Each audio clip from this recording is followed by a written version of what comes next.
অহা 13 আৰু 14 দুদিনীয়া ডিচেম্বৰ দুদিনীয়া কাৰ্যসূচী অধিৱেশনখন আয়োজন কৰা হৈছে। এই অধিৱেশন আয়োজন কৰাৰ যে সুচাৰুৰূপে পৰিচালিত হয় তাৰ কাৰণে আজি লাইখটা স্থাপন কৰা হৈছে।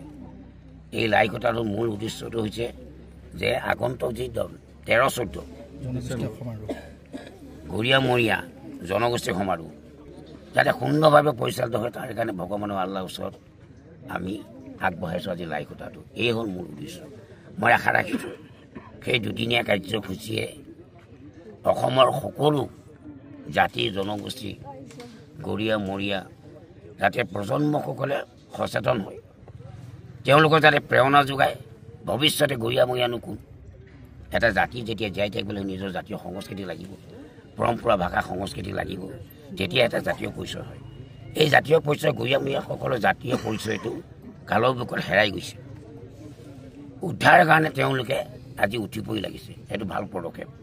গতিকে মই আদৰণি জনাইছোঁ, এই পদক্ষেপটোক আদৰণি জনাইছোঁ। আৰু মই স্থানীয় বিধায়ক হিচাপে মোৰ দায়িত্ব আছে আজি লাইখটাত উপস্থিত হৈ লাইখটাটো স্থাপনৰ তাৎপৰ্যৰ কথা ইয়াত উল্লেখ কৰিছোঁ। আৰু এটা কথা সুধিব বিচাৰিছোঁ, এই গৰিয়ামৰীয়া দেশী জাতীয় পৰিষদৰ যিটো জৰীপ কাৰ্য, এই জৰীপ কাৰ্যৰ ক্ষেত্ৰত আপুনি চৰকাৰক কিবা আহ্বান জনাব নেকি? বা চৰকাৰক যিহেতু আপুনি এজন চৰকাৰৰ মন্ত্ৰী কি কয় বিধায়ক, কি ক'ব? এই গৰিয়ামৰীয়া যিটো পৰিচয়, এই পৰিচয়টো হেৰাই গৈছে। আমাৰ মাননীয় মুখ্যমন্ত্ৰী মহোদয়ে বাৰে বাৰে কৈছে যে প্ৰত্যেকটো জাতি জনগোষ্ঠীৰ নিজা নিজা স্বৰ্গীয় নীতি নিয়ম, স্বৰ্গীয় বৈশিষ্ট্য আপোনালোকে নিজে সেইখিনি থিৰাং কৰক।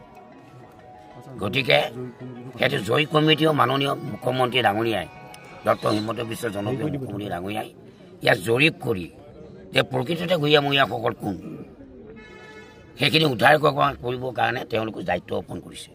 এই দায়িত্ব অৰ্পণ কৰাটো মূল উদ্দেশ্য কি? তাৰমানে নিজৰ স্বৰ্গীয় জাতীয় বৈশিষ্ট্য আৰু নিজা মানুহখিনি উদ্ধাৰ কৰিবৰ কাৰণে এইটো জৰীপ এটা ব্যৱস্থা কৰা হৈছে। এই জৰীপত আপোনালোকে সহায় কৰিব, সহযোগিতা কৰিব, তেতিয়াহে আমালোকৰ স্বৰ্গীয় বৈশিষ্ট্য